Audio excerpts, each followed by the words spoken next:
Okay, it's 4 o'clock. Welcome everybody, all viewers, to this webinar on European developments toward biodegradable polymers, a value chain perspective. My name is Willemien Vele. I'm a change agent in the Northern Netherlands on bio-based and circular plastics. And I work for an organization called Circular Friesland. Circular Friesland is an organization with around 100 members, ranging from SMEs, industrial businesses, municipalities, and knowledge institutes who work together on several topics to accelerate the transition towards a circular economy. And I also work for an organization called Ecoras, and we enable bio-based and circular business and are one of the organizers behind this Chemport Connect webinar. For you who don't know where the Northern Netherlands is, because we have an international international viewers, if you know the Netherlands, you probably know Amsterdam, and it's about 2 hours upwards, and then you're there. And in the Northern Netherlands, a lot of stakeholders are collaborating intensely on the topics of green chemistry and bio-based and circular plastics under the label of Chemport Europe. If you want to know more about this, the activities under Chemport Europe, please check out the website chemport.eu. It will also be put in the chat. And this webinar is the third of a series of 5 webinars leading up to a Chemport Connect live event on the 17th of November. The first webinar was on Chemport Europe. The second was on bio-based polymers for high-value markets, and now you're at the third webinar on European developments on biodegradable polymers. Please sign up for the live event on the 17th of November. Check out the website on Chemport Expo, which is also on the slide, and actively join our community where you can discuss on all these topics and rewatch the webinars like this one today. Concerning the webinar rule set, please be active on the chat for your questions. Use the chat box and please state your name, your organization. And if you have a specific question for one of our speakers today, please mention this in your question so we can address those at the Q&A part of this webinar. Then our program today. I'm very honored that we are having these speakers today, and we will start off first with Peter Faber. He is head of EU offices in the cities of the Northern Netherlands, and he will tell you about his role and the unicity of the region of the Northern Netherlands and the connection he sees between European legislation and what we do here in the Northern Netherlands.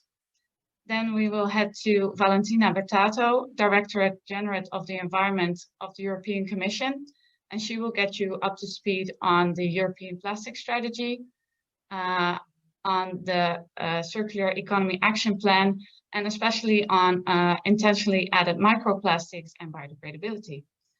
And today we have a very interesting case presented to you by Gerard Nijhoving, CEO of Sembis Polymer Innovations, on biodegradable solutions for microplastics. And then we'll head to Colin Young and Michael Vogel, R&D Director and CEO of the Tenkate Grass Group, who will tell you more about market opportunities.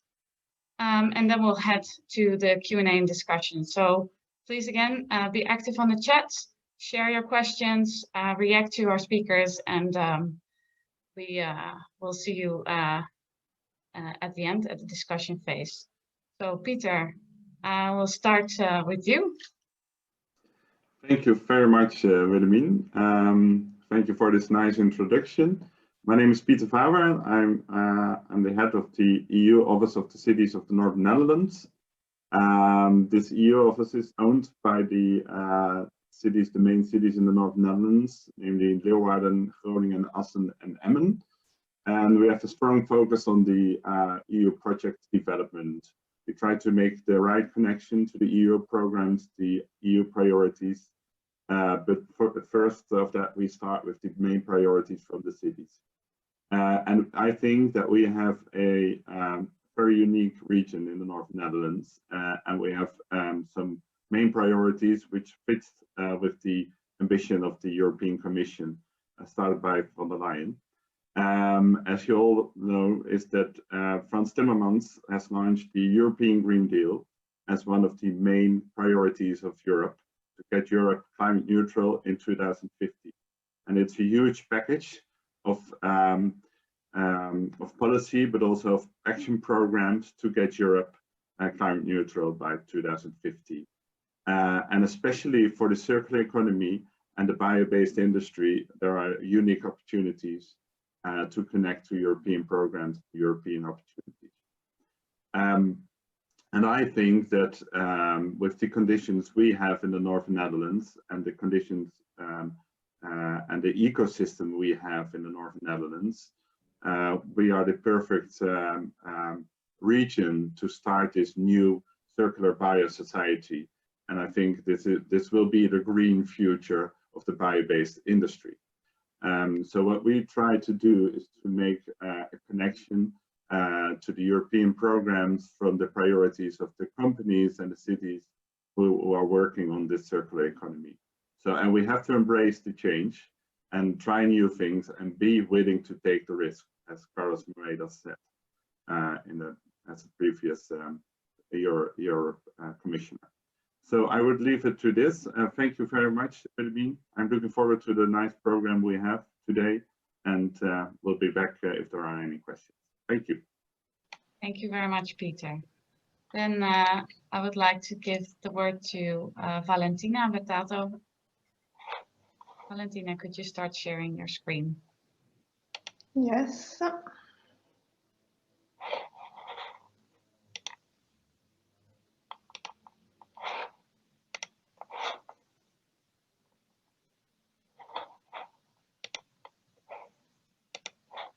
I have an error message.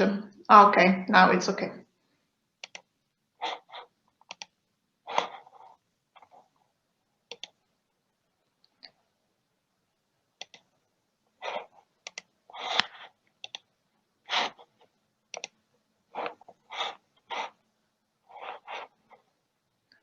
Apparently, I have a problem now with the share screen.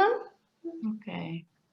It says that my browser is preventing. It was working when we tried earlier, so I don't know why. Let me see if I have your presentation.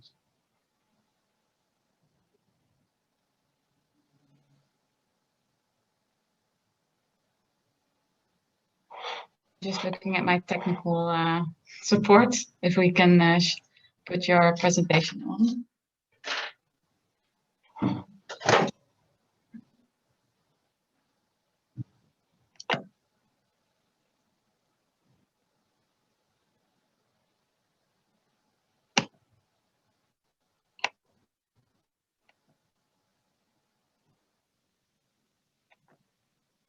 Can you try via another browser, perhaps?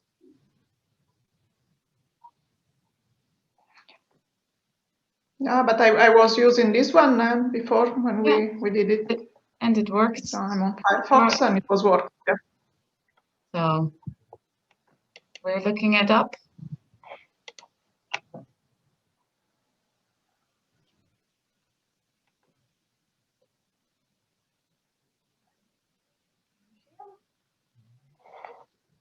Valentina, we have your presentation. I'm going to start my share my screen soon, and then just say next, and I'll pop it to the next slide. Okay, it will be okay. Thank you. No problem.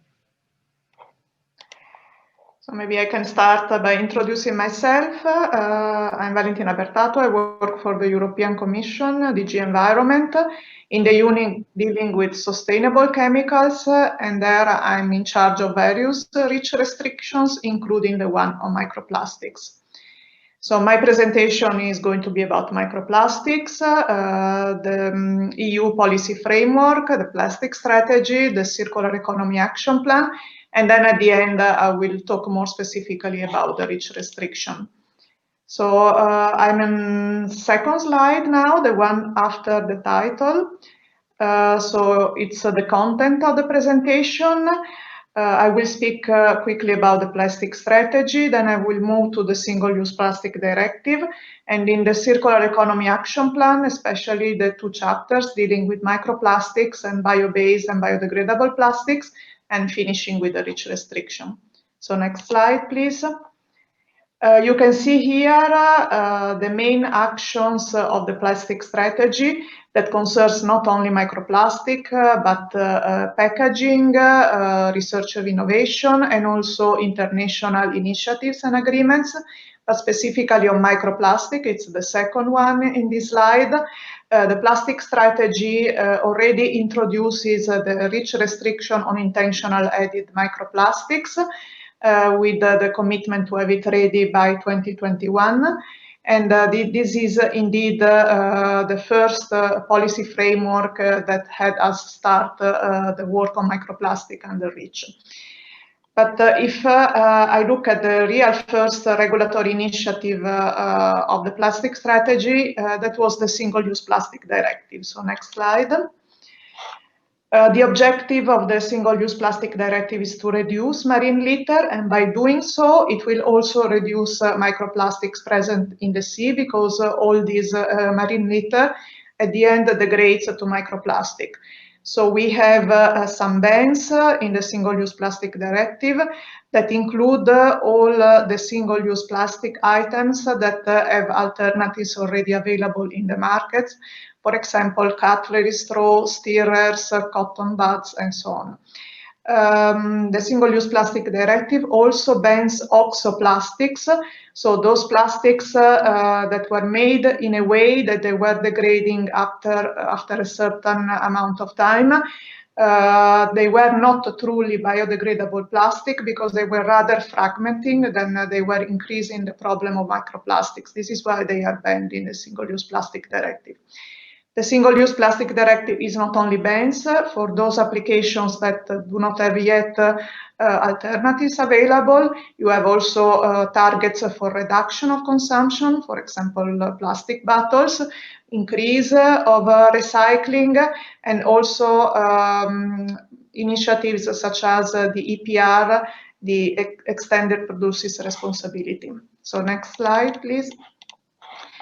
After the publication of the plastic strategy and the Single-Use Plastic Directive, we had the new Commission with the European Green Deal, and then the Circular Economy Action Plan. I will now focus on the second one, because there we find a specification of some actions of microplastics and also some new ones. So next slide. The main actions of the Circular Economy Action Plan include a reiteration of the intention to restrict intentionally added microplastics. And then it also speaks in detail about the other part of microplastic pollution. This is the unintentional microplastics, those that are not added to products, but they result from the degradation of products. Here we have tires and textiles that are specifically dealt with in the Circular Economy Action Plan, because they are important sources of microplastics. Another important source is the so-called pre-production pellets, the raw material for plastic, and we have here commitments to address them, together with measuring the releases of other sources of unintentional microplastics, the already mentioned tires and textiles. Another action listed in the Circular Economy Action Plan is the need to develop methods for monitoring microplastics in seawater, and also on the science part to try to close the knowledge gaps on the risks, especially in the environment for marine organisms, the presence in drinking water and in food. Next slide, please. So going into the real policy actions that are introduced in the Circular Economy Action Plan, we have also something about the bio-based plastics. The commitment is to look more in depth into these bio-based plastic, to try to understand if there are genuine environmental benefits, and if yes, for which applications. Something similar is proposed for the biodegradable and compostable plastics. So really look in detail at the applications where they could bring benefits. And then the Circular Economy Action Plan is looking at the implementation of the Single-Use Plastic Directive. That is not as easy as you can imagine. The implementation is always more difficult than drafting legislation. And there, my colleagues here are working on harmonized interpretation of the products covered, how to label certain products that we cannot ban because there are no alternatives, for example, tobacco butts, wet wipes, and beverage cups, and then also rules on how to measure the recycled content in products. Next slides. So what is happening now, this is really recent on microplastics from the general policy framework, so looking at other sources than the intentional ones. For those that are intentional, I will speak about the REACH restriction. Then on the key sources of unintentional microplastics, we have pellets. We have ongoing efforts from the industry for certification of the supply chain, and this is taken into account, but we believe that voluntary initiatives are not sufficient.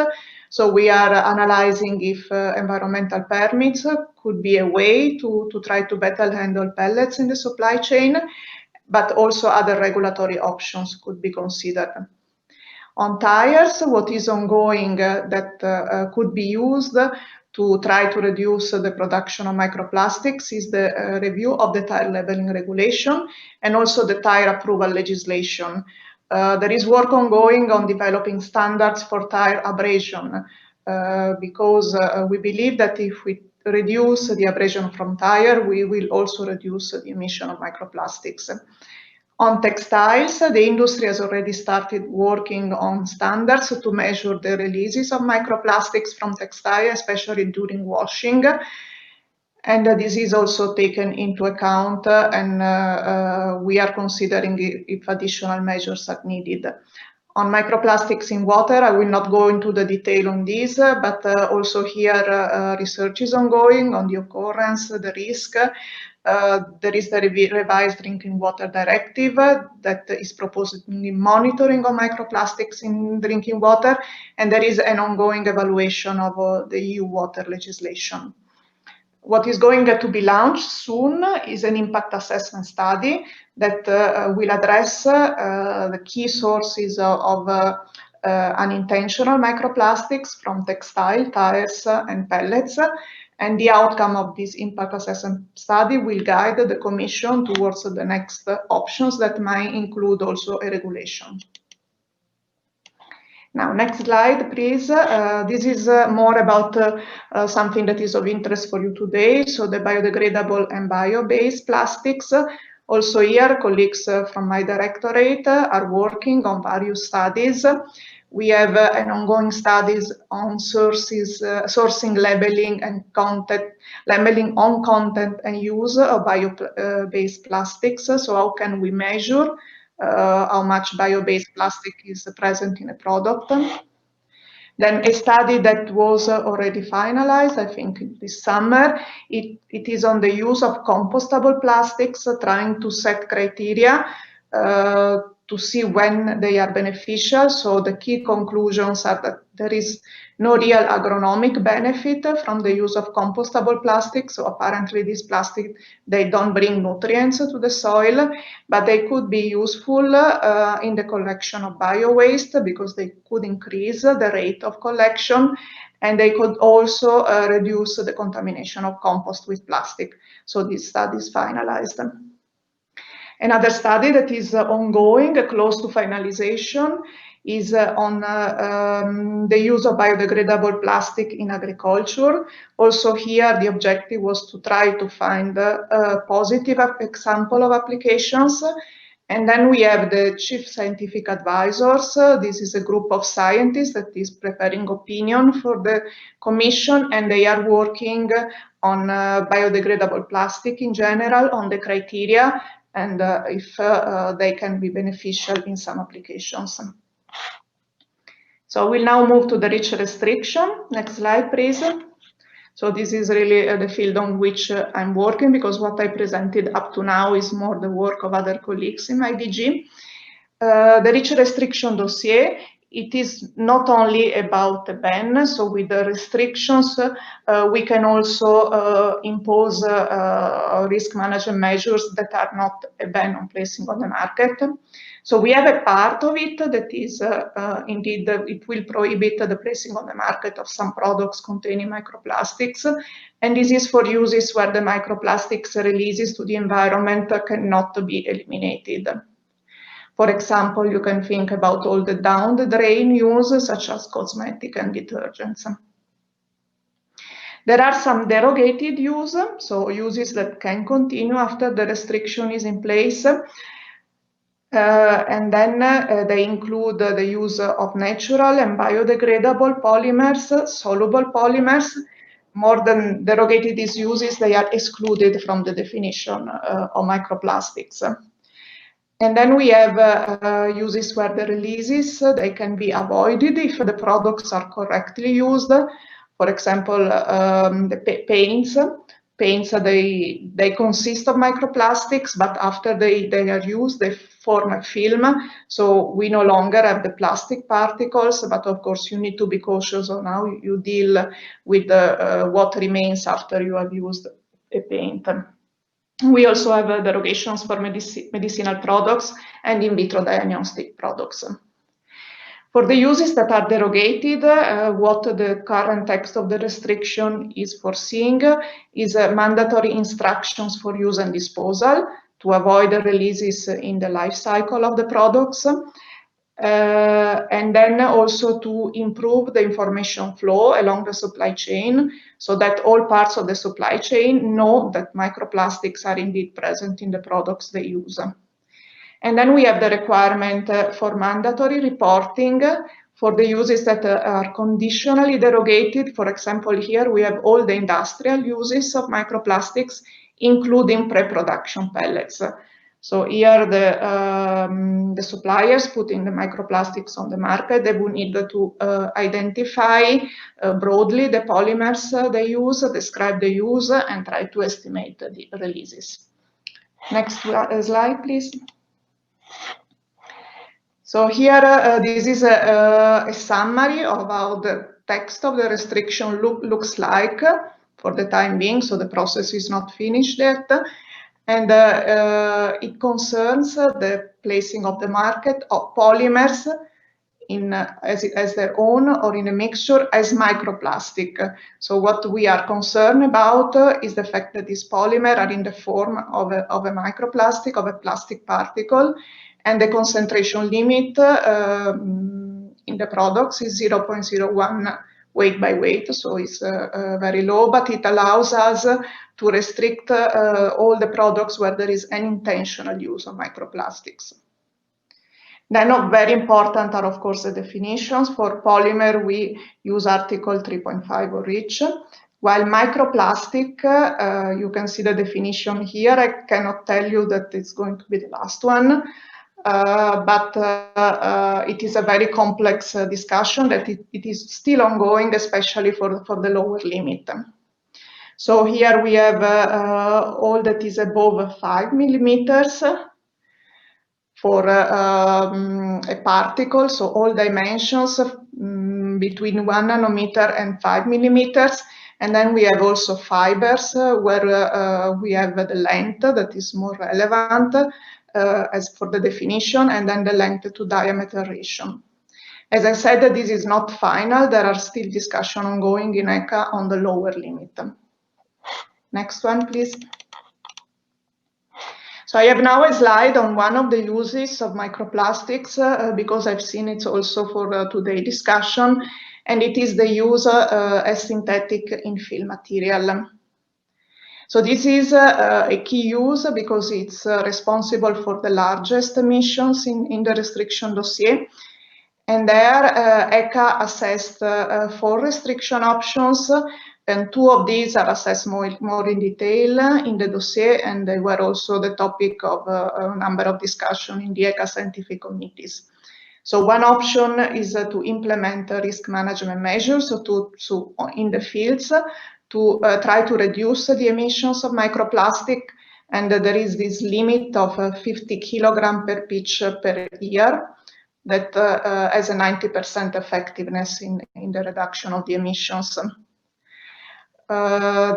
These would need to be implemented 3 years after the entry into force of the restriction, and then ECA calculated the cost effectiveness. So every kilo of avoided release of microplastic would cost in this option around 4.5 euros.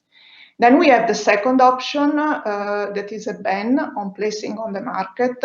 And this is the option that has been recommended by the Risk Assessment Committee of ECA. So after the transitional period that is now proposed for 6 years, it will no longer be possible to buy microplastics as a synthetic infill material. And here the cost would be higher. So for each kilo of avoided release, it would be 33 euros according to the ECA's calculation.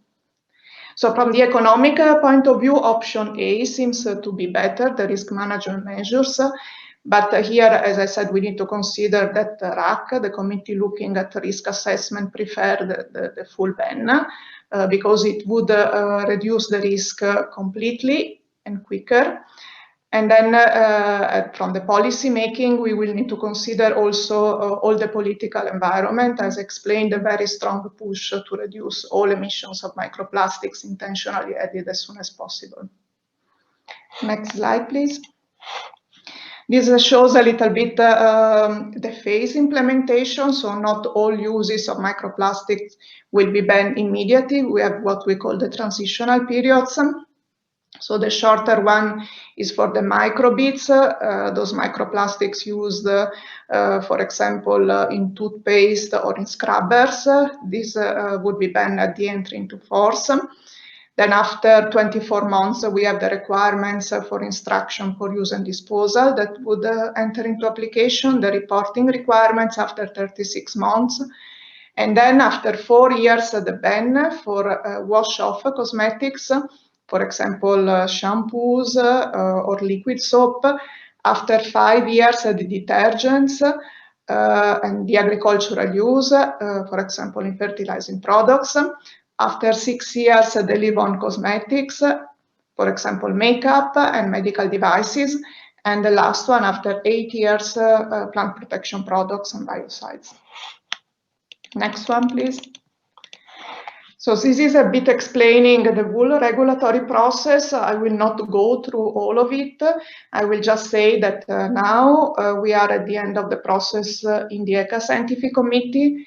ECA is going to finalize soon its opinion. We already have the opinion of the Risk Assessment Committee, and the Socioeconomic Assessment Committee will have its last meeting on this restriction at the end of November. So at the beginning of of January 2021, ECA should send to the Commission the final opinion of RAC and CEAP, and then we will start drafting the restriction. We have 3 months for a first draft, but we have no deadline for the finalization of the regulatory process. Normally it takes from 6 to 9 months, but in this case, which is complex, could even be a year. So we expect finalization of the restriction by beginning of 2022 with the entry into force. And from that point, all the transitional periods I spoke about, they will start to be measured. So finally, conclusion, next slide. So I think from all what I said today, you can understand that for the Commission, plastic and microplastics are a policy priority. We are trying to address the problem from all the points of view and looking at all the sources. We have the plastic strategy with many targeted actions. We have the circular economy action plan that provides more details and helps to the implementation of the plastic strategy. Looking also at biodegradable and bio-based plastic. And then we have the REACH restriction. An important conclusion of the work of ECA is that there is an unacceptable risk from the presence of microplastics in the environment This is the key reason why we are allowed to propose a restriction, and we believe that this applies to all other type of microplastics, and this will also give a push for other actions, including on the unintentional microplastics. So this was the conclusion slide, so I finished. Okay. Thank you. Thank you very much, Valentina, for guiding us through all these regulations and the processes. To our viewers, I see a few people have raised their hands. I would like to ask you to state if you have any questions or discussion points, please put them in the chat. And also, if you have a question and you have a specific question for one of our speakers, please mention this in your question, or put it, yeah. Oh, yeah, so that was it. Put it in the chat. Then we will go to Gerard Nijhoving, CEO of Sembis Biopolymers, Sembis Polymer Innovations, sorry Gerard. And he will tell us a bit more about biodegradable solutions they are developing for microplastics. If you could start sharing your screen, Gerard. Yes. Okay, well, good afternoon, everyone, and thank you, Wilhelmine, for the floor and the kind introduction. Let me see if I managed to share the screen like before. Okay.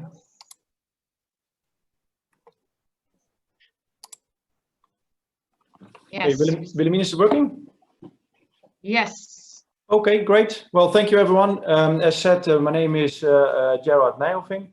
I am the Managing Director of Sembis Polymer Innovations, a company located in the north of the Netherlands. And today I'm going to give a presentation about our innovations with biodegradable polymers that we have designed in order to avoid certain problems with microplastics. I want to also form the bridge between legislation and innovations and market developments. So that's why I'm right in between with my presentation between Valentina, who just presented something about the legislations, and between the gentleman of the Carte Grass, who will explain something about the market implications in artificial grass. A little bit about Sembis. Sembis basically has two activities. Our main activity here is under the name of Sembis Polymer Innovations. We are basically an R&D service provider for the plastics industry. And under the brand name of Sembis Sustainable Products, we develop our own polymeric products, in which we have a strong focus on biodegradable plastics. Now, we are located set in the north of the Netherlands on an industrial park called MTech. On the MTech park, several producers of plastics and plastic products are located. This is very convenient for us to be located because we share all kinds of facilities here, such as energy, utilities, but also laboratories. Now, this site which we are located on used to be a site of the Dutch multinational called AkzoNobel. AkzoNobel used to have factories around the world where they produced plastics and plastic yarns. Now, we as a company, we used to be the old research department of AkzoNobel, focusing on the development of polyesters, polyamides, and fibers and yarns made thereof.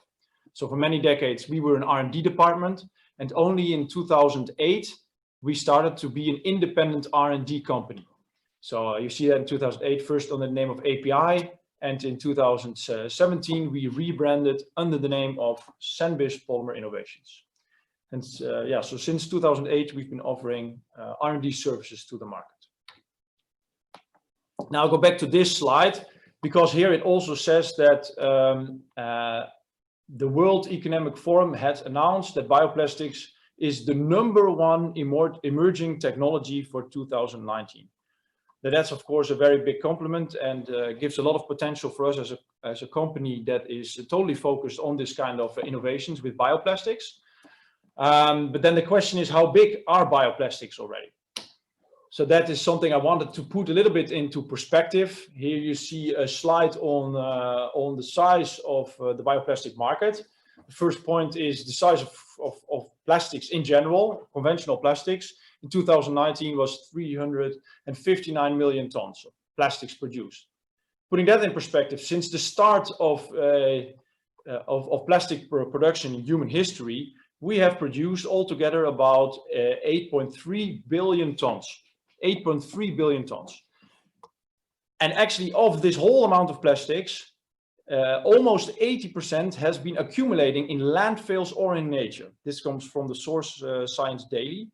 12% was incinerated, and only 9% was recycled. Now you can see that we still have a lot to do as humanity to change these kind of statistics.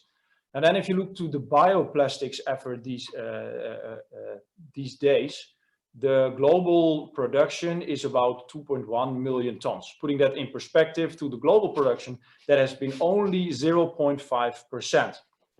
Now of bioplastics, you have to separate them about 50-50 between bio-based and biodegradable.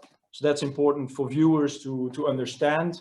If we talk about bioplastics, it can be a plastic, the definition, it's which also the European Bioplastics Association uses it. A bioplastic can be either bio-based or biodegradable in a specific environment, or it can be both. So actually you see here green bio-based and orange biodegradable, but actually there's also a big overlap between them of those polymers that are both. So that's the bioplastic market. Now the question is this already a big effort that we do here? Well, I wanted to put it into perspective with another market in which sustainability had a big push, and that is the biofuel market. If you look to biofuels, the production of biofuels was in 2017 138 million tons. If we go back to the previous slide, bioplastics was 2.1 million tons. So that is a very big difference in production. And if you look at the rate, biofuels in 2017 was about 5%. And you can see here how also the growth of bioplastics. I mean, this is a very, very huge amount that has been grown since, let's say here, 2003, 2004, you see almost an exponential growth of this biofuel production. Now, if you think of it, biofuels, well, you know, the price of your fuel when you maybe fuel up at the gas station, let's say it costs about €1, then that is a 138 billion euro market.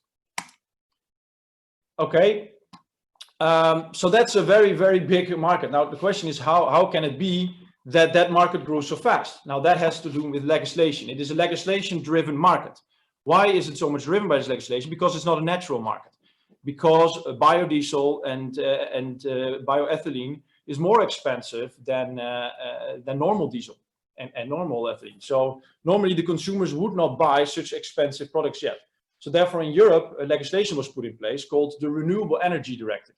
That's where you see here a timeline. In 2003, that point was set, the legislation, the directive for the Renewable Energy Directive for transport fuels, saying that they wanted to have 10% renewable energy for fuels in 2020. That ambition, that target of legislation moved markets and created this huge market for biofuels. Now I want to make the bridge to our market, plastics and bioplastics. And yeah, we are a small company. So for us, it's also difficult to scan continuously what is going on. So it was very educative for me to just see the presentation from Valentina, what is going on. But I pointed out here three developments that I can see legislatively that has reached us as a small company that may affect our developments. One is the single-use plastic ban. So these were, as Valentina explained, 10 different items which are now potentially, well, going to be banned, or certain legislations are going to be in place. There is some legislation coming up now, in which countries have to pay about 80 cents per kilogram for plastics that were not recycled in packaging. But I really wonder if that will drive innovations, because it's basically the country that has to pay this to the EU budget. So I don't know yet if this will be a big influence to innovative companies like us. And then we have this restriction proposal for microplastics, or in this case, intentionally added microplastics, And there I want to discuss a little bit more about later, because I think this can indeed lead, this is, I think, the most relevant legislation that is now coming up for us that can really move the markets for biodegradable polymers. Okay, so I want to share with you some innovations that we are working on or have been working on as a company. It is our strategy to work on applications or products made of biodegradable polymers. Actually, that has to do also with my vision. If we just discussed the size of plastics and the problems with plastics. I think there's so much oil still being used for all kinds of applications. It's very important to increase our recycling rate. And for those products which recycling is not really an option and there's a high likelihood of ending up in nature, it's important that they can be biodegraded in that environment. So that's where we focus on. We focus on products that we can develop that have a high likelihood of ending up in nature or ending up in an organic waste stream. So then you have to think of these sectors like the horticulture sector, agricultural products, fishery, sports, greenery, and well, here again, fishery. Now, for a lot of these products, there's not a normal natural market incentive, because biopolymers are, because of their production, more expensive than conventional plastics. So the question is there a reason for customers and markets to change? If it concerns an end product to consumers, it can be a unique selling point. But a lot of these products that have a high likelihood for ending up in nature are bulk products, which are used not by consumers, but by companies. So it's a B2C environment, a B2B environment, sorry. So, for example, one example case may be interesting to explain is here for fishery. We've developed a marine degradable product called the dolly rope, which is used for protection for fishing nets. Now, this is actually in the North Sea in the Netherlands, the most found plastic at the beaches in the Netherlands. We've developed a biodegradable solution, but the fishermen are still not convinced because it's going to be more expensive. So the question is, for example, the single-use plastic ban, which also describes some legislation for marine products, if this legislation will change for this specific product. Okay. Now I'm going to move to the next example of polymeric infill, because that's one of the main topics for today, which we wanted to use as an example for which legislation can be changed. Sembius has... You have 2 minutes left. Okay, yeah, I'm also almost finished. Sembius has been working on a biodegradable infill for artificial grass. We call this the green film, and the focus of this development was to give a good sport technical performance, and also to make sure that it is biodegradable in soil. Now, I've put some figures here of what I could find on the loss of infills. I know that this is, let's say, an upper limit that it was published in this study for the European Commission, but it's clear that there's a lot of material lost. And actually, the ECHA proposal for a ban on non-degradable infills could, of course, support this development of ours, because also our infill is going to be more expensive than the conventional infills. However, in this proposed restriction, there are you can use 4 screening criteria to prove that the product is biodegradable. And I think the most relevant criteria is number 4, which says that the material should be biodegraded 6 months within aquatic test and 4 months within soil. Now, for these specific applications, I think the 4 months in soil makes a lot of sense. And the ECHA legislation specifically mentions also this ISO 17556. So that makes a lot of sense to me. But I'm a bit afraid that with this other demand for 6 months in aquatic testing, that for this kind of application like the infill, we're not going to have a lot of options to develop something that is also working in the application area. So in this case, on a sports field, you want to have 10 years of performance on the field. And if you have something that needs to biodegrade very quickly, then it cannot have a very long lifetime on the field. So this is what I say here as the opportunities for bioplastics. Yes, legislation can move markets, as we've also seen with biofuels. However, there's the risk, if you're too strict with these criteria, that innovations like these cannot meet our solutions like this one cannot meet the ECHA criteria, and ones that can meet the ECHA criteria do not meet the demands in the application. Yeah, so these are the two risks for making the restriction too strict. Okay, that was my presentation. Thank you very much. Thank you very much, Gerard. Very interesting developments you've been working on. I just want to note just once more that people who've raised their hands, please state your questions in the chat. Then we will continue on to Tenkate Grass Group. We'll start off with CEO Michael Vogel. Michael, please tell your story to our viewers, and then give a signal to Colin when he can follow up on you.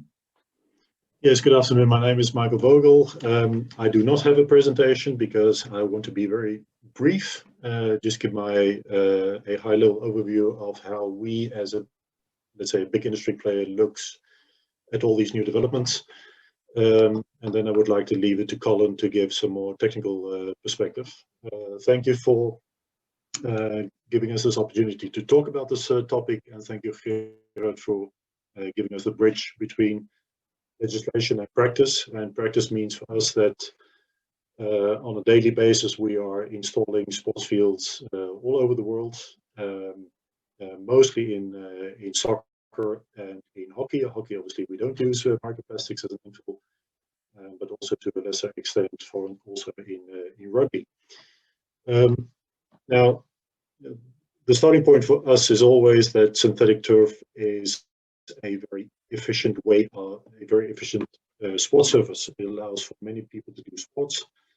It's a 24/7, 365 availability. It's efficient in terms of water usage or pesticides, or let's say not having the need to use them. So it's a very efficient way, especially in congested areas, big cities, for a lot of people to do exercise, do sports, and try to remain healthy. But recently, we certainly suffered a lot because of bad publicity, and a lot of that publicity was, let's say, justified. Some issues around SPR and health, SPR as an infill, some issues around recyclability of our products, or the fact that these products were not being recycled, but also the migration of plastic infills into the environment.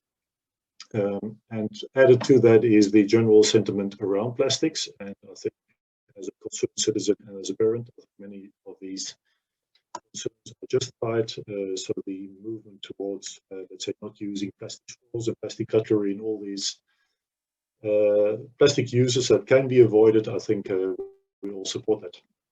Now, within the European context, I think the topic or the severity of the topic varies greatly. We have some countries that are, let's say, first movers towards not using plastic infills at all. Think about Switzerland.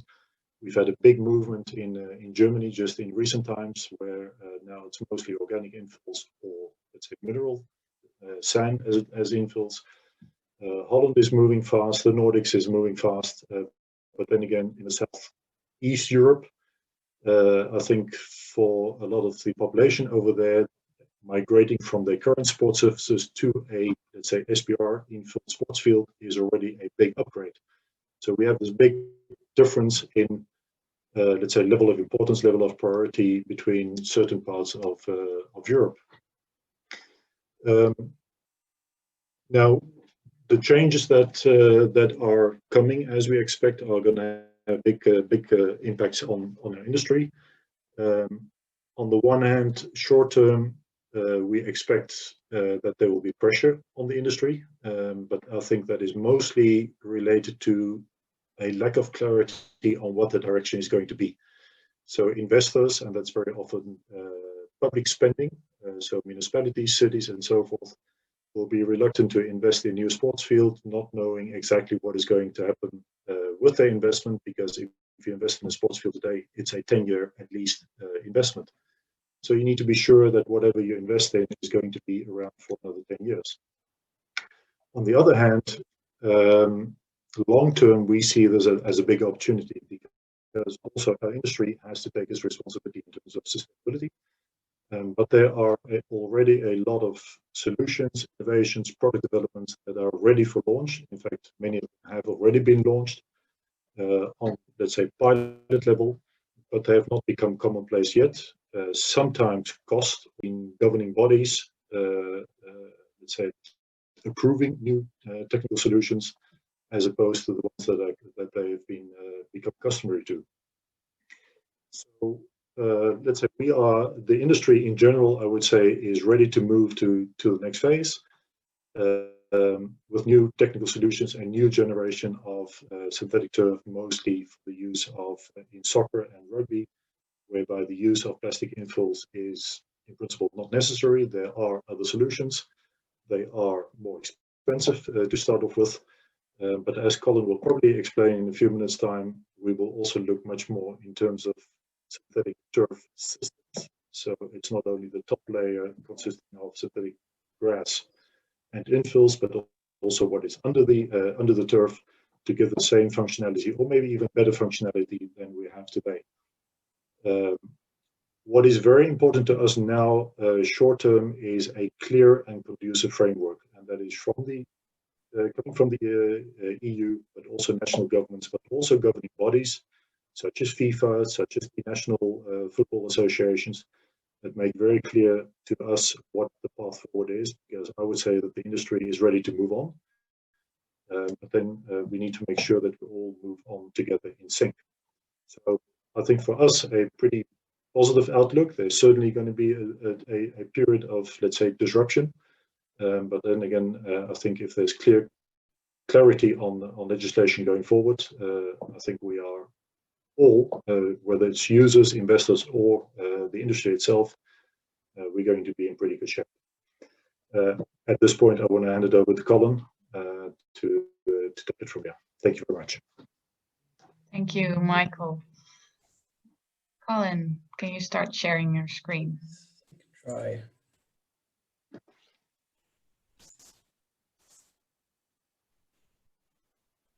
Is that all clear? Yeah, you have to put it on. Yeah, now it's clear. Thank you. Thank you. Good afternoon, everybody. And again, thank you for the invitation to participate in this webinar of what we think is a really important topic, and something that's going to become more and more relevant as things move forward, as we saw from the presentation of Valentina earlier. This is a key area that we should all be looking at. So following on a little bit from what Michael says, I've looked at the participant list, and I know there's many people on that understand these already, but just for the benefit of those people who aren't so familiar with synthetic turf and why we need infill, here's a couple of images of a synthetic turf system, two different ways of looking at them. The first one is based on the length of the system. So the one on the left is on the length. So this is a traditional rubber infilled system that the industry have been installing for around 20 years. Now, of course, there's several variations on this and different compositions, but broadly speaking, this is pretty standard to what's being done. So we have around 60 millimeters of synthetic turf fibers. That's called the pile length. We fill the bottom of those up to around 10 millimeters of stabilizing infill, which is normally a silica sand. And then we top that off with around 35, 40 millimeters of loose performance infill. Another way of looking at that would be based on the mass or the weight of the system. And again, if you look at the next image, that shows you approximately per square meter of a field, how much mass of each of those elements are used. So we have around 2 kilograms of yarn and backing. We have around 15 kilograms of sand, stabilizing infill, and a similar amount, maybe a little bit less, of performance infill. Now, we use performance infill, and it was originally envisaged to use it to replicate natural turf, to allow the studs to penetrate into the surface, to provide grip and comfort and player welfare when they're playing on the surfaces, basically trying to replicate grass. So I've got a little video here that I'm just going to show what happens when a ball impacts the surface and when a player turns, and what the infill does and how the infill reacts. It might not play very well for you, but hopefully we can share the presentations afterwards and you can see it a bit clearer. But I'll play the video now and talk through it. So there may be a bit of a delay. So the first one is a ball hitting the surface, a typical speed, and you can see the amount the infill splashes up from the surface and the amount of displacement. And the second infill is someone running and turning on the surface, and you can see the amount of splash and displacement you get from the infill. I'll play the video again in a second, and I'll just pause it at a few key frames.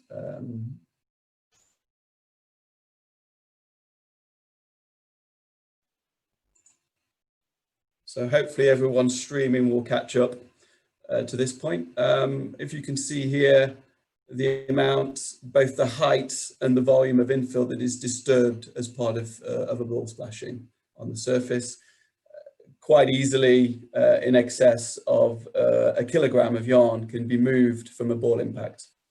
A similar amount from a player sliding.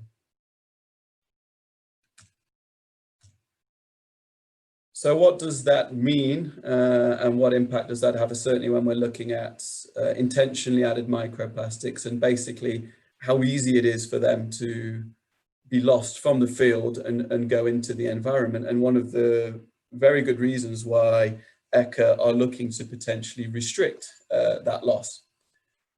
Based on the marketplace at the moment, it's estimated there's around 21,000 full-size fields, and about 4 times that in small-sided fields in the European Economic Area.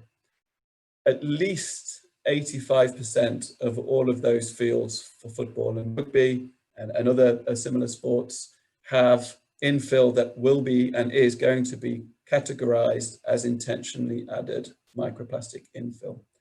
And if you look at the graph on the right, that's kind of imagine the whole area is 100% of the infill. You can see here the percentage that is SBR end-of-life tire, which dominates the industry at the moment. Some other microplastics such as TPE, EPDMs, which are commonly used. And then the ones that are a little bit less common, that are starting to become more common with the impending legislation, such as organics, inorganics, and non-filled. In terms of the volume of infill we use in the marketplace, a typical full-size field will have close to 95,000 kilograms on a full-size pitch. Each one of those kilograms has around 500,000 individual loose microplastic granules. Based on the Commission report from the RAC assessment, as Valentina mentioned earlier, it estimates the discharge, the uncontrolled discharge or loss of this type of infill is around 16 million kilograms per year.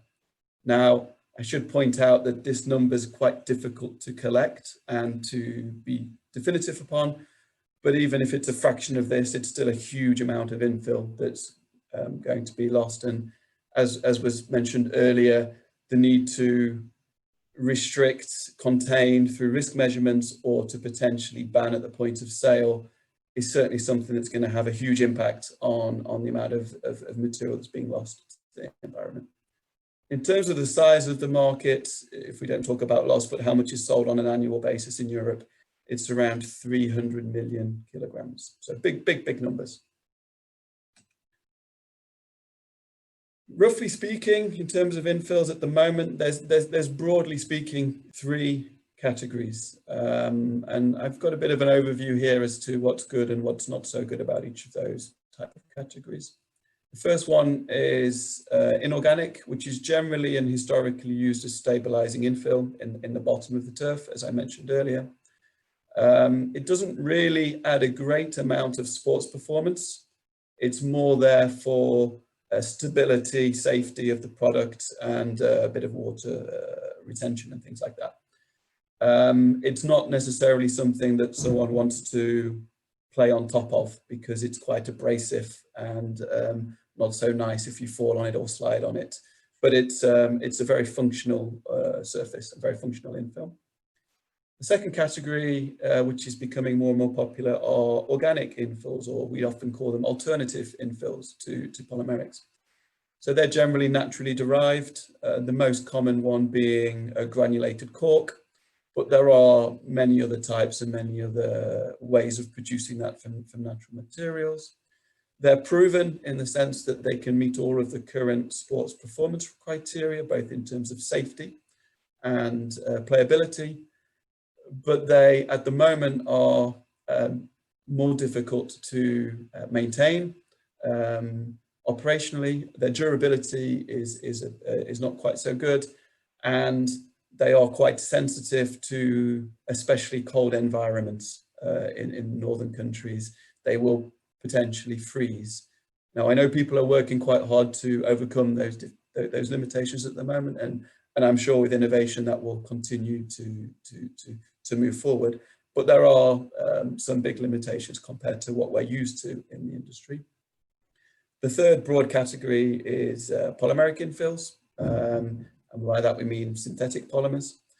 And the most common one being end-of-life tires, SBR as we commonly call it in the industry. But there are many other types as well. And I've put in here as well the potential in terms of a polymeric would be a biodegradable option, which Gerard has already mentioned, and I'll cover on the next slide.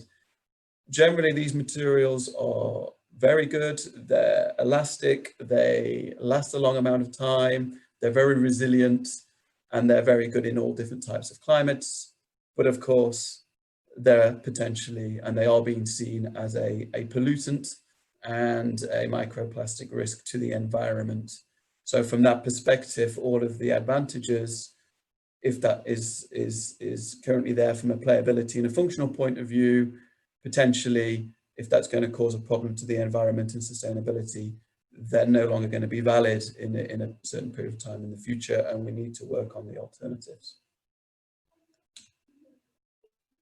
So in terms of biodegradable polymeric infills, and I'm using the green fill from Sembis as an example here of something that we've got some first-hand experience of testing and validating, basically performs very similar to existing polymeric infills in terms of elasticity, comfort, playability, practicality. Operationally, it's very similar. And based on our current measurements, we believe that they'll work in a range of different temperatures, both in the freezing environment, but also in hot environments. So they're the positives. The negatives at the moment, well, they're quite expensive, significantly more so at the moment on a like-for-like, kilo-for-kilo basis. The other big issue has already been mentioned by Gerard is, are they going to be able to be derogated against any ECHA restrictions in the future because of the need for longevity in the field? They need to last at least 10 years and not degrade. But then as soon as they migrate from the field, they need to be able to disappear and degrade in a very short period of time. And until we get clarity on what those norms are, what those test methods are, and what those mechanisms and requirements are for degradation, it's always going to be a bit of a question mark for these type of materials. So we definitely need some clarity on that before they can become widespread. So just covering that, coming towards the end now, I think I've got a few minutes left. We need this clarity to be able to move forward. And as I mentioned previously, the challenge is the 10-year challenge. You know, infill should last the length of the product, which is at least 10 years and ideally longer. That should be in an open environment that should be subjected to sunlight, to ozone degradation, to water, to freezing, to thawing, to hot sun, to moisture, to all of these factors that you would expect in the outdoor environment over the whole of Europe. And we need that to last, ideally, the length of the field. At the same time, based on the current legislation, our interpretation is we expect that infill to disappear within 6 months in the aquatic environment and within 2 years in the soil around the field.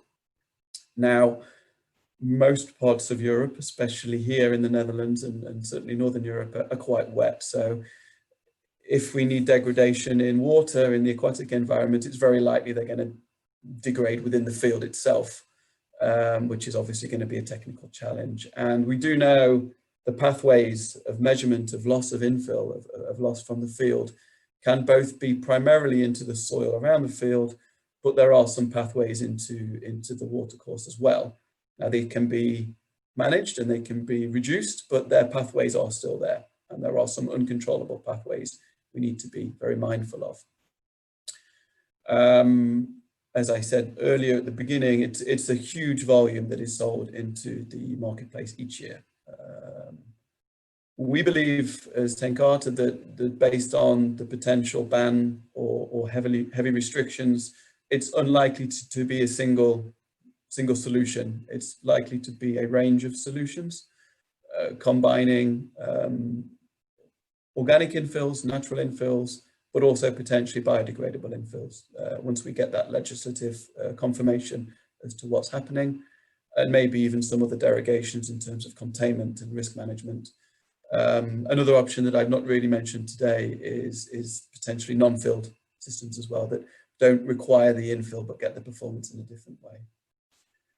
Now, obviously there's cost issues here and there's performance issues, but how we design the system is also very, very important. And if I just draw your attention towards the end on these two diagrams, the first one is the current, which is how we build fields and how we have built fields for many, many years.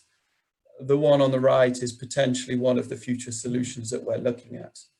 So here we take out that performance from the infill and we replace it by an enhanced shock pad underneath the synthetic turf. So we're getting some of that safety, player welfare, comfort, and we're putting it below the synthetic turf grass, between the base and the turf. We can also add a different combination of yarns, which might have some kind of volume or texturization applied to them, which holds the infill in place, but also means that we can use significantly less infill. So instead of using 15 kilograms a square meter, 95,000 kilograms over a field, we can use in the region of 2, 3, 4 kilograms per square meter, a reduction of close to 80% in the volume you need. So we can, and we already have proven that these kind of systems do work at the highest level of sport. In fact, Heracles Stadium was recently changed this summer with a very, very low infill system and a texturized yarn to hold the infill in place, and is already very noticeable the less infill that is splashing and moving around. And if we combine that with other technology and different types of infill, we think we can come up with solutions to the problems that we're currently facing in terms of the transitional period. So as I said, yeah, the future basically isn't just a one-for-one swap of a microplastic infill for a non-microplastic infill. It's much more complicated and nuanced than that. And we think there's lots of interesting innovation that can be brought forward to deal with any of these legislative changes, as long as we have certainty and appropriate timeframes applied to those so we can manage. I think, thank you very much for your attention. That's hopefully on time. Yes, thank you very much, Colin. Thank you. Very interesting what you've been sharing with us. Then we've reached the Q&A section. Can I ask all speakers to turn on their microphones and their cameras? That there's been some reaction on the chat and on the Q&A. But I would like to start also with a question to Valentina. So today we've been discussing this case on polymeric infill for artificial grass.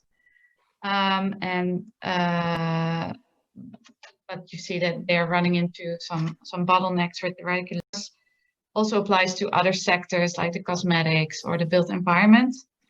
So, or coatings and paints, on which these regulations have an effect. So how does the European Commission and or ECHA, if you can speak for them, deal with cases like these?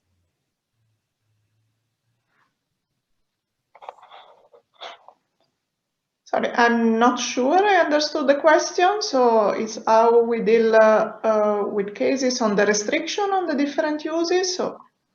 No, so now you see that the companies are developing products and they run into difficulties with the regulations on that it needs to degrade within 6 months. So this probably also occurs in other cases. What do you do with information like this? Yeah, I mean, there have been 2 public consultations during the development of the dossier, and they have been also about the alternatives, if there were alternatives available, how was the performance.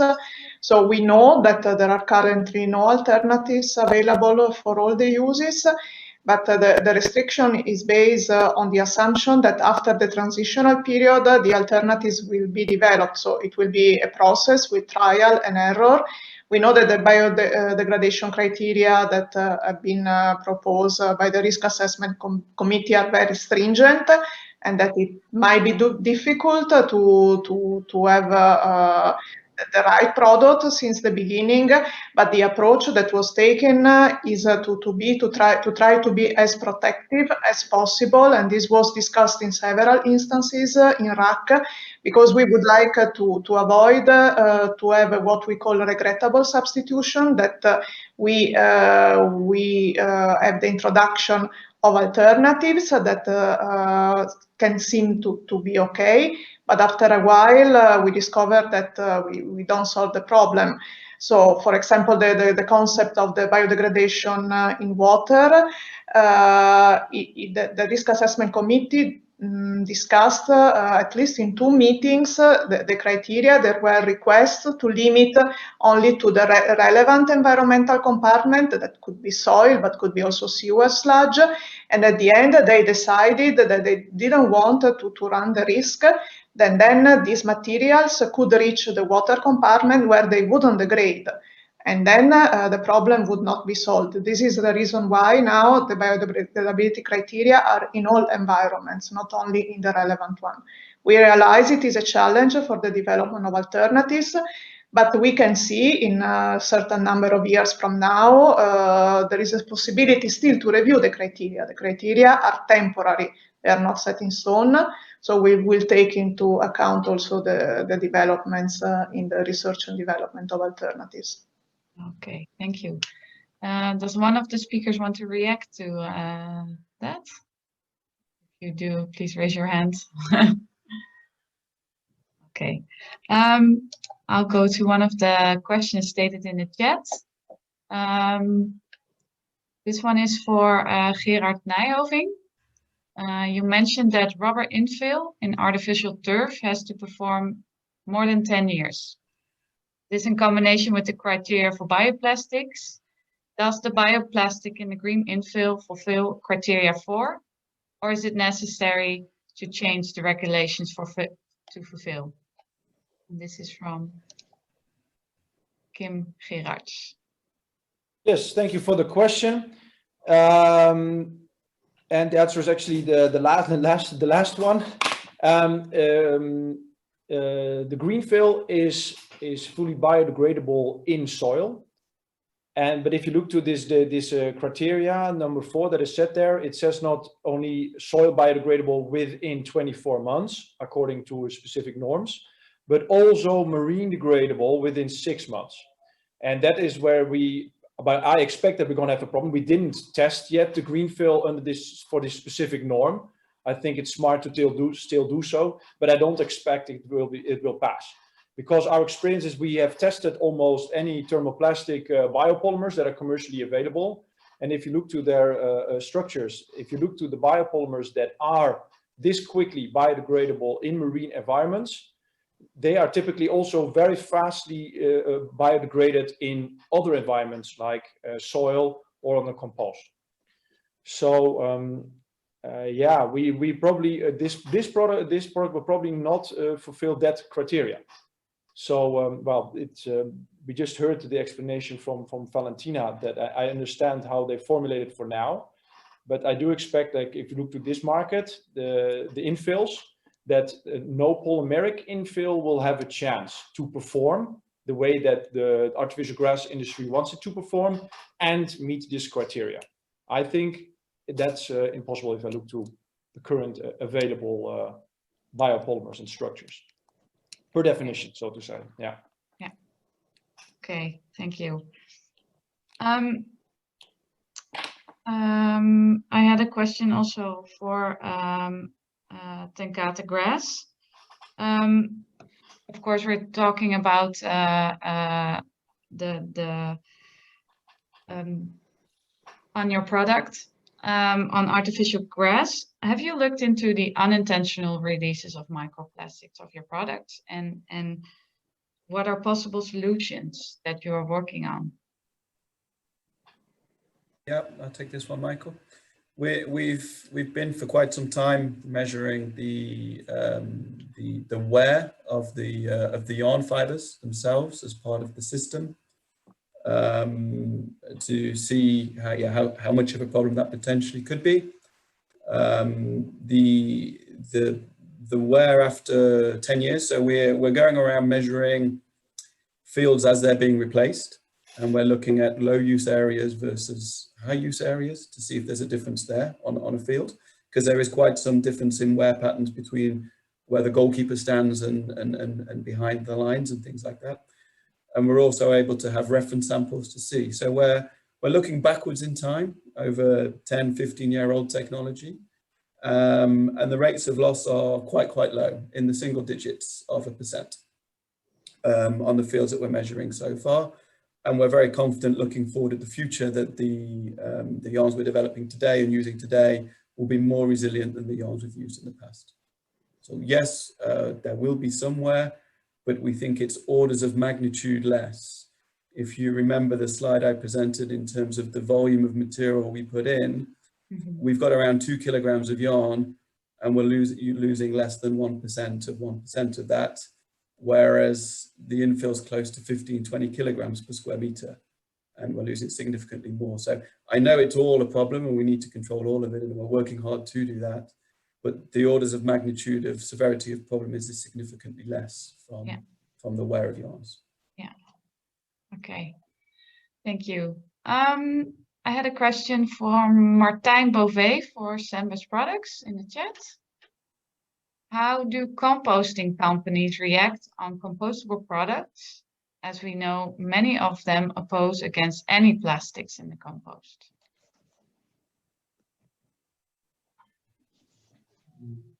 Oh, I was muted. Oh, sorry, I was still on mute myself, I think. Oh, you were muted. Yeah, I was muted. Yeah.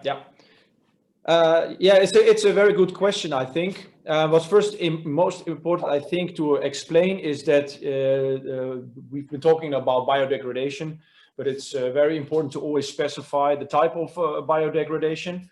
And we've now discussed today about marine degradation and soil degradation. But then you also have different categories within composting. So when you go in a composting facility, what you have in a compost is typically that you have higher temperatures, higher moisture, and higher biological activity than when you compare it, for example, to soil. Yeah, so their biodegradation goes much faster. Now, then within composting, you also have we typically have two different categories: industrial composting and home composting. Now, industrial composting means really an industrial facility in which the compost is being controlled, that is made sure that certain temperatures are being reached.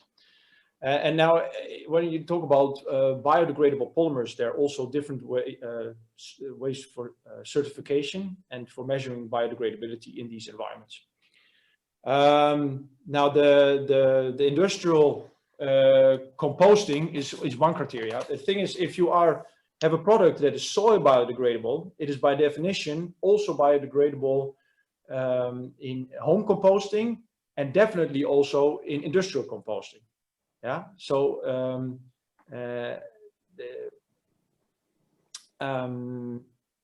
now the question was, are there already agreements with industrial composters? No, they're not there yet. I know that some composters have some problems with, for example, PLA materials. These are biopolymers that are only industrial compostable, but for example, not home compostable. And they might have some difficulties processing it because they don't, for example, don't process it long enough. And I also understand that there are some problems with packaging materials, because it's not always clear if these plastics are really biodegradable and if the right certificates are in place. So I think this is, in general, a very important topic. How are biodegradable plastics going to be accepted at industrial composting facilities? Now, I would really, for the greenfield, still like to do bigger industrial tests at some composting facilities. I'm very, very confident that it will biodegrade quite fast, but I do understand his comment, and that it is important that there is also going to be a high acceptance under under the industrial composters. Yeah, thank you. Valentina, I had a question for you also as you explained the European policy developments.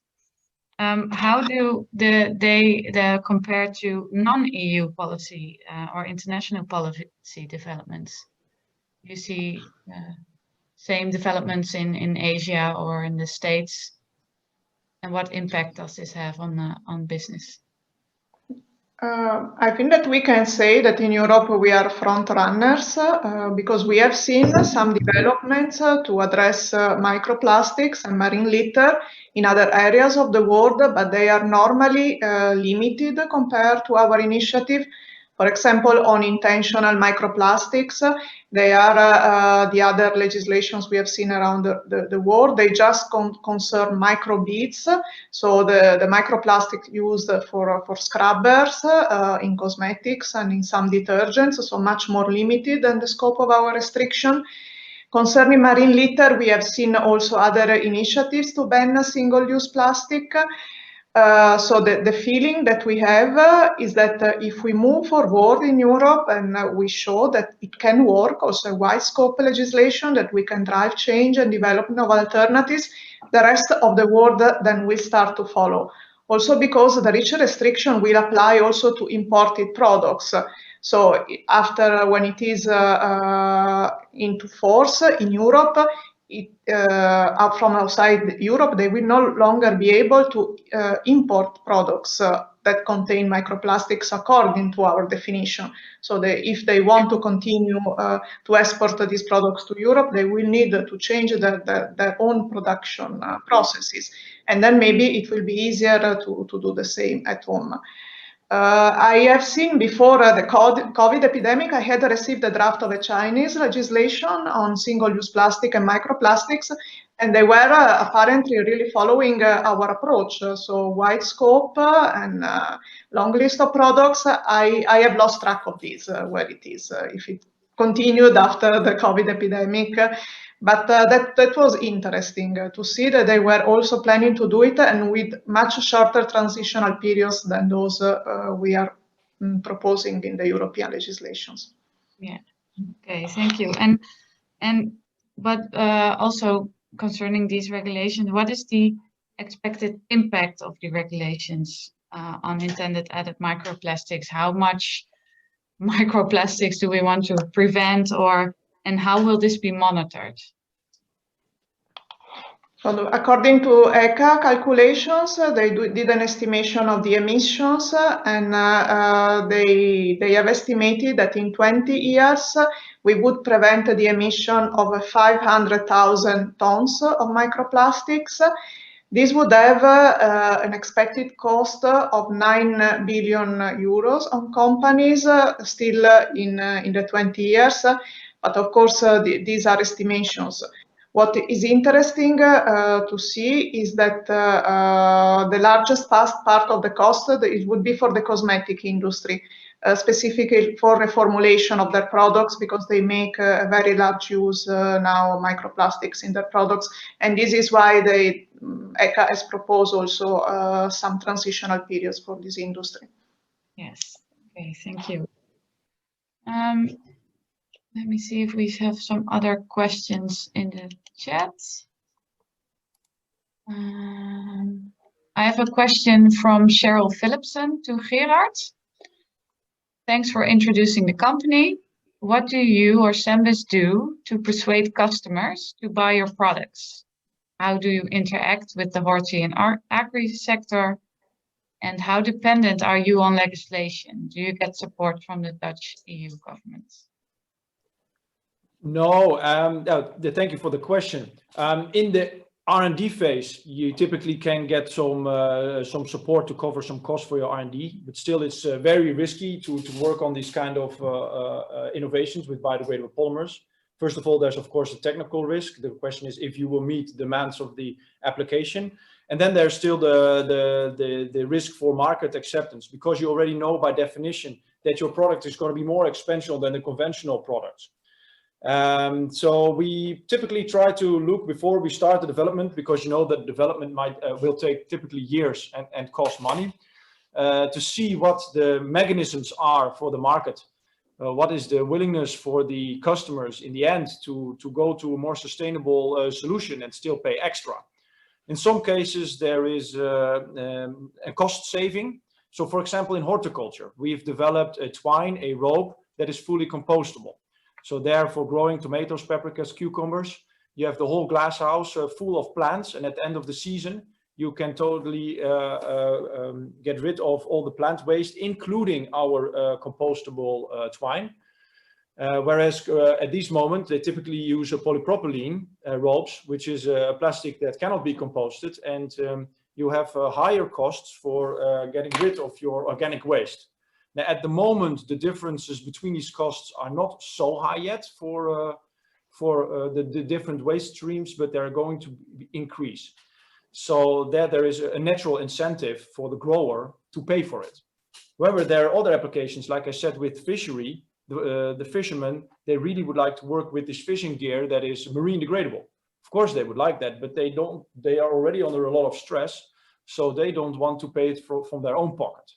And if there's no legislation on a European level, I know that the Dutch government is looking into this, Rijkswaterstaat in the Netherlands, but they don't want to do it on the national level, because they say, yeah, then the Belgian fishermen and the English and the others are discriminated. So our fish will be too expensive. So it needs to be done on a European level. So for example, for this case, I wonder if the single-use plastic ban is going to affect that product. So yes, for some of our products, we are dependent on legislation to make it a success. And that's a big gamble, of course, for us to already start this innovation process. Okay. Thank you, Gerard, for your answers. And thank you, viewers, for all your questions. Due to the time, I would like to wrap up. I'll share my screen again for the dates. I would like to thank you as viewers, of course, but also our speakers today very much for their input and their interesting presentations. I think all of us are working hard together to create a more sustainable and healthy environment and future, and that we should keep an open dialogue together to reach that greener and cleaner future, not only for ourselves, but also for the generations next to come. If you want to know more on the topics we've discussed today and the following webinars, please follow chemportexpo.eu. The next webinar will be on the November 11th on developing a future-proof circular plastic system of the National Test Center Circular Plastics. Please register, and also for the online event on the 17th of November. Please connect to our community where you can discuss further on these topics and get connected with each other and with our speakers today. And with that, I am wishing you a very nice evening. And thank you for watching, and see you on the 17th of November, hopefully. Thank you.